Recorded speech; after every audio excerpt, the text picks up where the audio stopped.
in shock, bro. I'm still in shock. Welcome to another, what's the show even called? Ultra Danjira. I don't even know what episode this is. I know I haven't been here in a while. I missed you too. There just wasn't much to say. I don't know. I'm not gonna do an episode every single week based on casting news or something else like that. I'm only gonna do these episodes when there's something to talk about, and we have something to talk about, y'all. Okay. Let's get right into it, dude. We got 311 days until Godzilla, King of the Monsters, comes out and just destroys everything, dude. Like, fuck. Trailer's been out for 2 days. There's already loads and loads of misinformation in the fandom, so that's always good. Keep it up, guys. Let's keep fucking confusing each other. But no, if you hadn't seen that trailer already, go ahead and watch it. Pause my big ass. It's awesome, but in the textbook definition of awesome, right? It's awe-inspiring. You're in awe of it. A lot of that, I think, comes with the soundtrack. It's not a brand new song. Actually, the song, it's from 1890 when it was first composed. So it's French. It's called Clair de Lune, which either is translated as Light of the Moon or Moonlight. And it was originally composed by Claude Debussy, or Debussy? I don't know. He's dead.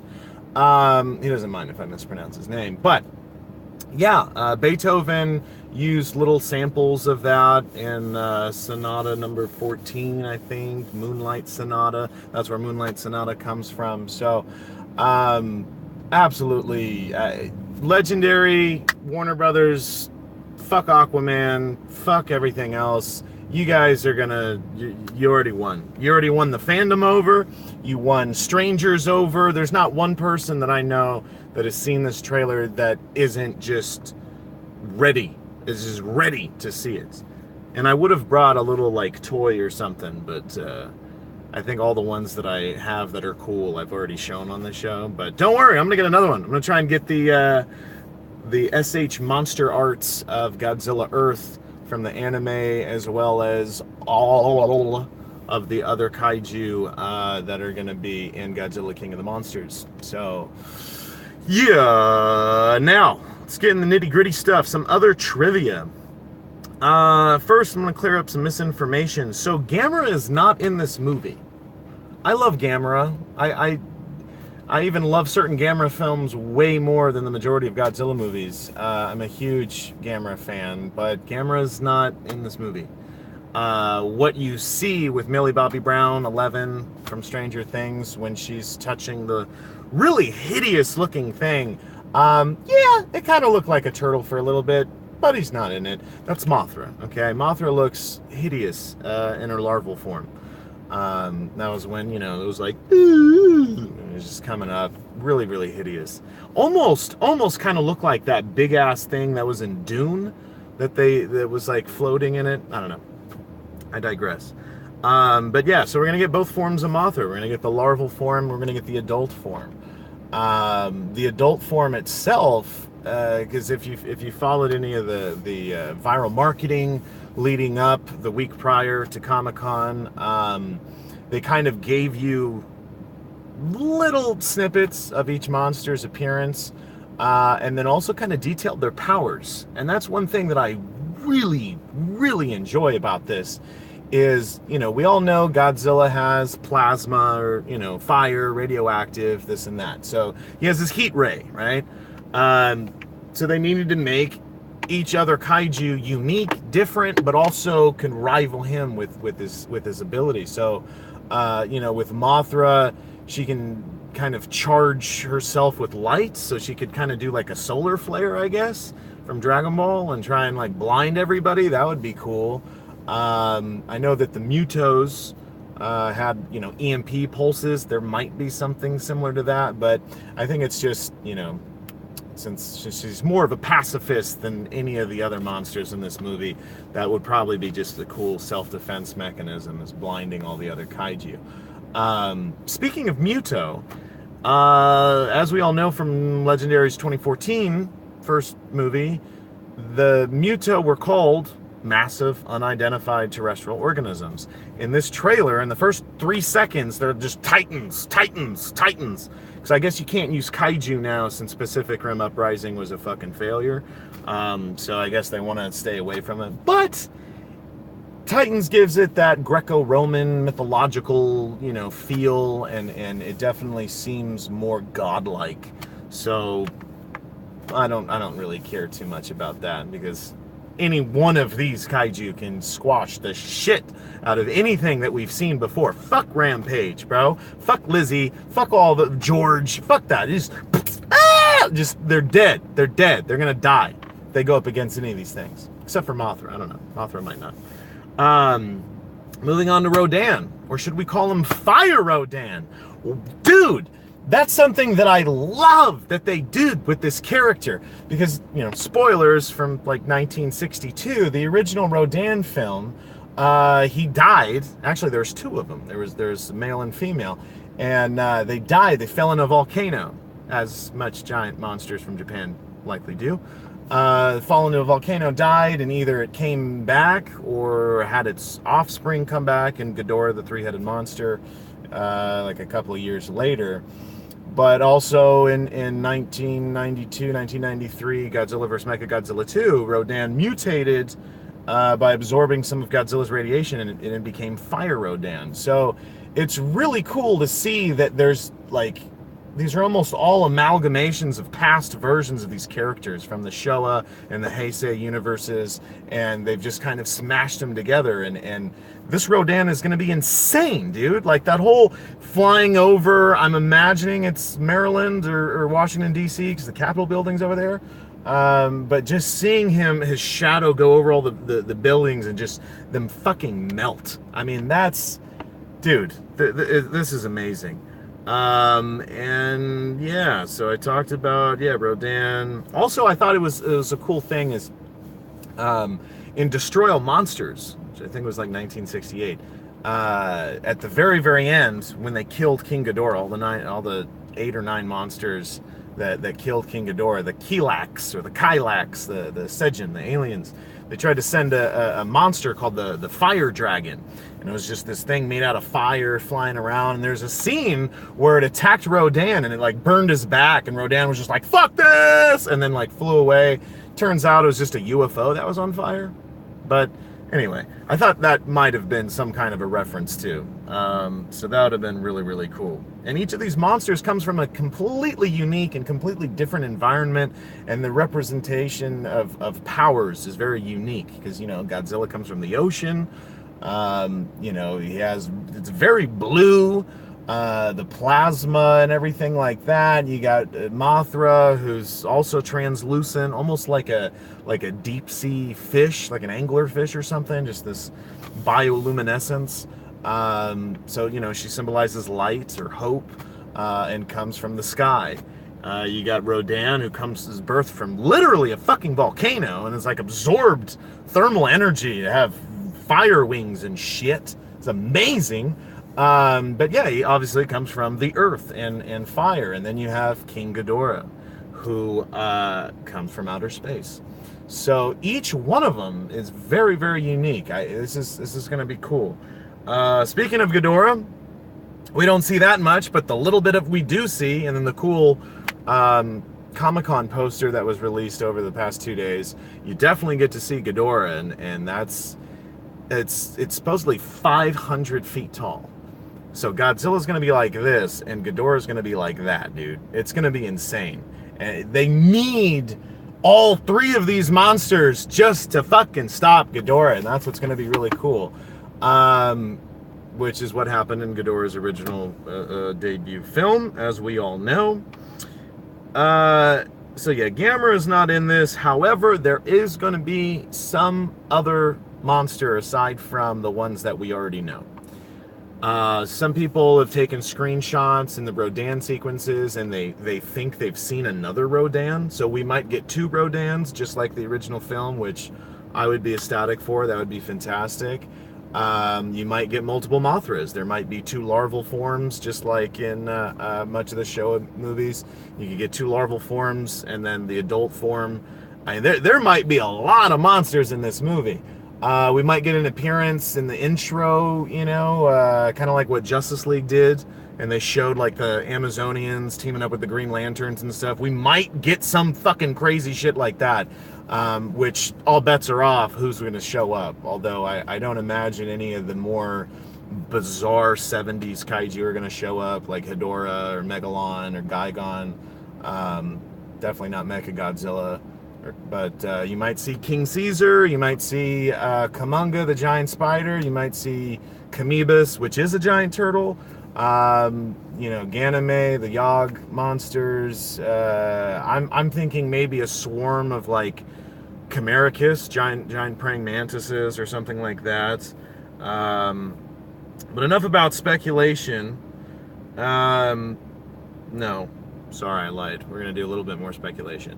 A lot of people are thinking that the lady, and I forget her name, and I'm sorry, you're just some human being that's in my giant monster movie, so I don't care about you. But it's a very family-oriented film where, like, the mom goes batshit crazy, I guess, and then Millie Bobby Brown's character has to team up with Mothra to save the world and shit like that. But they're kind of making it ambiguous, or a lot of people are assuming that this evil scientist woman is doing like a Thanos type plan. Watch the trailer again. Better yet, watch Ghidorah the Three-Headed Monster again. And I think what's going on is she realizes Ghidorah is coming from outer fucking space, and it's going to obliterate everything, because according to Ghidorah, I mean, he's a planet killer. So every time there's sentient life that's shown on any planet in the solar system, he comes over, mass extinction, moves on, right? Could be like Galactus in that sense, where he like just absorbs the core of a planet and leaves or something. I don't know. But I'm thinking that crazy scientist lady knows that, but then also knows that we still have a bunch of kaiju here, and that's why she's saying we gotta find them all, like fucking Pokemon. You know, we gotta unleash all of them in order to battle King Ghidorah, and that's why you have her husband saying, "You're out of your goddamn mind," because you know you want to unleash 3, possibly 5 other giant monsters to fight this other giant monster. So there's gonna be a lot of death. A lot of people are gonna die. And it's not going to be caused by Superman this time. So, yeah, I think that this chick in this movie, the scientist lady, she's probably batshit crazy, but I think she really does want to save the planet. And she wants to make sure that Ghidorah is stopped. So that's what I think about that. We talked about all the elemental stuff and all that. There's a couple of extra things that I just read. The director of this film, who I forgot is not Ryan Johnston, but the director of the film, he did the Krampus. I've not seen the Krampus, but I've heard it was Amazeballs, so I'm probably going to watch that before this. I only have 311 days, right? So I'm probably going to watch Krampus beforehand, just to kind of get a feel. I'm personally very, very, very glad that Gareth Edwards is nowhere fucking near this, because it sucked. I as a movie, the original 2014 Godzilla movie was okay. It was good. A lot of my, friends and family that don't know or don't give a shit about Godzilla that much, they really enjoyed it. They thought the special effects were cool. They thought, Bryan Cranston, the 5 seconds he was in it was really cool. The 2.5 minutes of monster battles that were in the movie were really cool. But to me, as someone who wants to see at least the last 10 or 15 minutes of a movie just to be fucking I just want that in the movie, was really disappointed. It's kind of a shitty Godzilla movie, if you ask me, just because it didn't deliver where it should have, but this is going to be awesome because he's also a huge horror movie fan. So in this teaser trailer, or whatever you want to call it, There's two references. One is to The Exorcist, where kind of in the last few moments of the trailer where you see like this underwater temple or some shit like that explode, which I'm assuming is where I don't even want to assume, honestly, but could very well be the people that worship Mothra, whatever they are going to be called in this movie. But when that temple gets blown up, there's a statue kind of toward like this area that gets blown up. It's a statue of Pazuzu from The Exorcist. So I thought that was really cool. And then with King Ghidorah, King Ghidorah is found in Antarctica. There's a lot of blues. There's a lot of good lighting, and it's very reminiscent of John Carpenter's The Thing, which took place in Antarctica on Outpost 31. I believe in the viral marketing, they even said there was an Outpost 31, so I guess you can't sue somebody from using a fucking number, right? And a lot of people are saying, oh, King Ghidorah, the frozen King Ghidorah looks just like from The Thing. Watch your Godzilla movies, y'all. Godzilla, Mothra, King Ghidorah, giant monsters all-out attack is the only other appearance we've ever seen Ghidorah trapped in ice. So that's where they got that from. Not just The Thing. Not just The Thing. And I think that's it for this trailer. I've seen it. No, I got one more. I've seen it already like 35,000 times. Maybe. But also stop body shaming Godzilla, okay? He's fat. We all know he's fat. He's fat like, 4 years ago. He's still fat, okay? It's good to finally see a superhero with a body type that I can relate to, right? You got your Chris Hemsworths and your Chris Pratts and your all the other Chris's, cracker ass Chris's. Give me a fat superhero, okay? It's fine. What are you gonna do? You gonna make fun of Godzilla? You gonna put him on a diet plan? I'm gonna fucking kill you. All right, now how are we doing on time? 17. I'm gonna try and really do this. We're gonna try and do this under 25. We're gonna hope, because I only got one other thing to talk about, which is the second Godzilla anime, City on the Edge of Battle. Right? It actually came out July 18th, which was my birthday. So you had a brand new Godzilla movie that I haven't seen before come out on my birthday.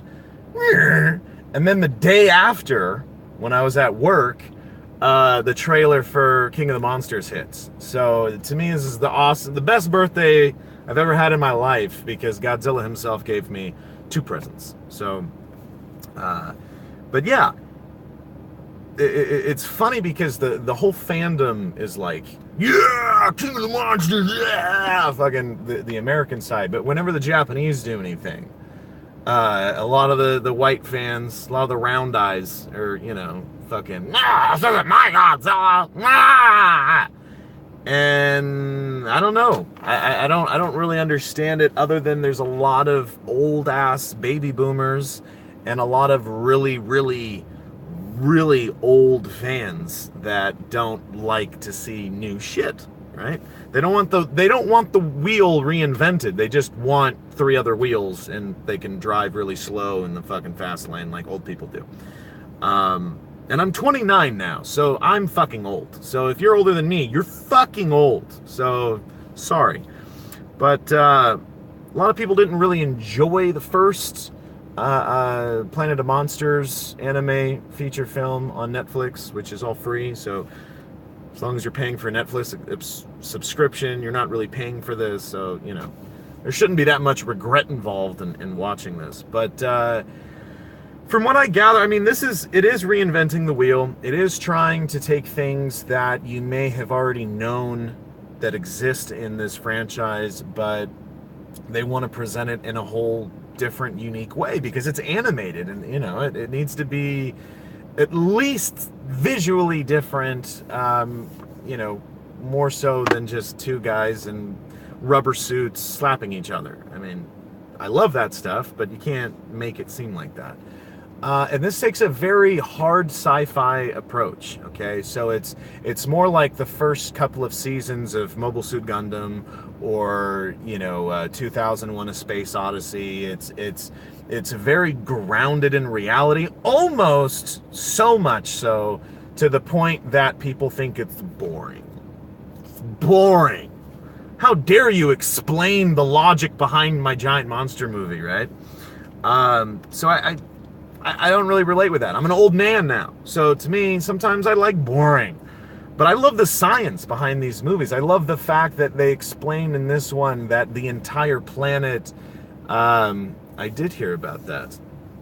And I'm excited. And it's also going to be legendary. So who knows, man? We might see a Pacific Rim Gundam fucking Rampage Godzilla crossover with King Kong. I don't know. One could hope. I still haven't seen Ready Player One either. And then there's that, oh God. Oh, what was it? There's actually a Gundam movie that came out first. G-Savior. G-Savior is the name of the first technical Gundam movie. Google that shit, dude. Watch a YouTube trailer for that, and that'll destroy all hype. But no, I really like these anime Godzilla films because it also shows Godzilla in a way that you finally, yeah, exactly, G-Savior. They show Godzilla in a way that really does feel like a force of nature, and there's almost this inevitability of destruction and death whenever Godzilla's around, because that's how destructive he is. I mean, there's a scene in this movie, and I'm gonna really do my best not to, I'm gonna spoil kind of something about Mechagodzilla later on, which I already technically spoiled in a video before, so it's because it's not spoiler, but whatever. But one of my favorite scenes is when they have, you know, the Battlestar Galactica last remnants of the human race, you know, floating geosynchronous orbit, right, going along the planet, and you know they're out of the atmosphere.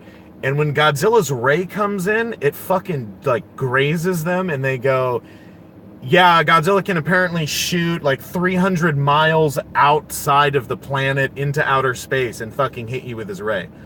And then it just, that blew my mind, dude. That blew my mind. The fact that Godzilla can be hitting shit in outer space, you know, it's crazy.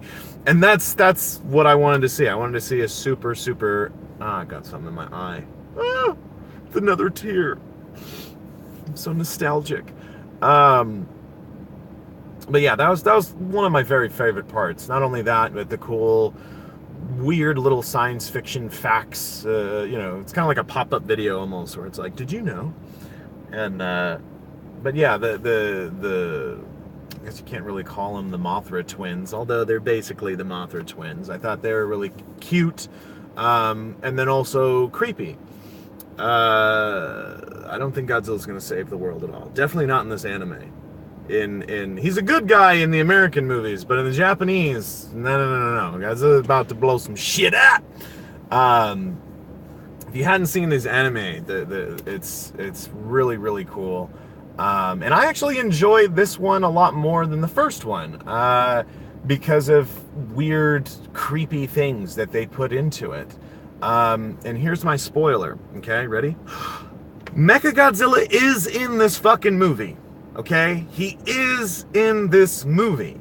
The whole point of this movie is Godzilla vs. Mechagodzilla. However, that being said, 2,000 years before this movie took place, you know, Mechagodzilla looked like Mechagodzilla, and Godzilla knocked his fucking head off, and he died.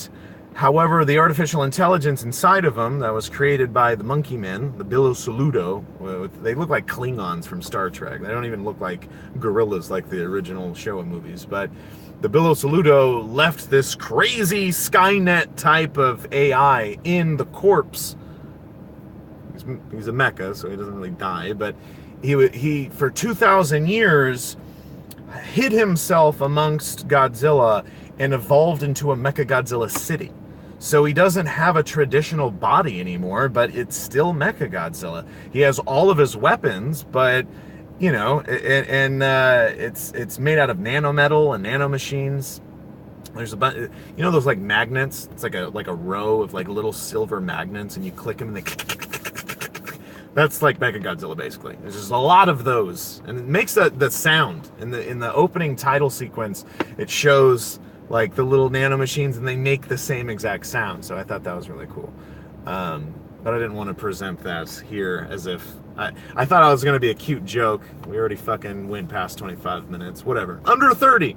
But yeah, I was thinking about trying to show that in one of these videos, but I don't want to do that. But yeah, so Mechagodzilla's in this. Like, it is in this, and it's the creepiest, scariest version of Mechagodzilla I've ever seen, because it's all about, you know, assimilation, kind of. So yeah, I really enjoyed it. I really enjoyed it. There's actually a character arc with the Eren Yeager type character in this, and I appreciated that, where, you know, a lot of people said he was one-dimensional. This one, there's at least 2 dimensions to his character, soon to be 3 in the 3rd movie, which I cannot fucking wait for. I think that's the one that everyone's gonna be really, really, like, surprised with, because these 2 films have just been built up. They've been built up, and they've built up both Godzilla, they've built up the main character, they've built up other characters, the alien races that are helping humanity, and I think everything's going to come to a hit in the 3rd, which they also revealed in this movie that there is still a Mothra egg. So Mothra is more than likely going to be in it, as well as King Ghidorah. And I think it's coming out in November in Japan. So, yeah, I don't know. I'm fucking excited. I haven't been this excited for Godzilla in a long-ass time. But I'm not going to try and spoil anything else. That's pretty much it. If you guys want to buy me a Godzilla toy, let me know. And that'd be cool. But, yeah, that's pretty much it, guys. Watch Godzilla, my guys! Watch the 2 free Godzilla animes on Netflix. And then unsubscribe. Well, don't unsubscribe until you wind up seeing the 3rd one, which is probably going to be either December or January on Netflix. I'm already going to try and predict that. But anyway, man, have a good fucking day, y'all.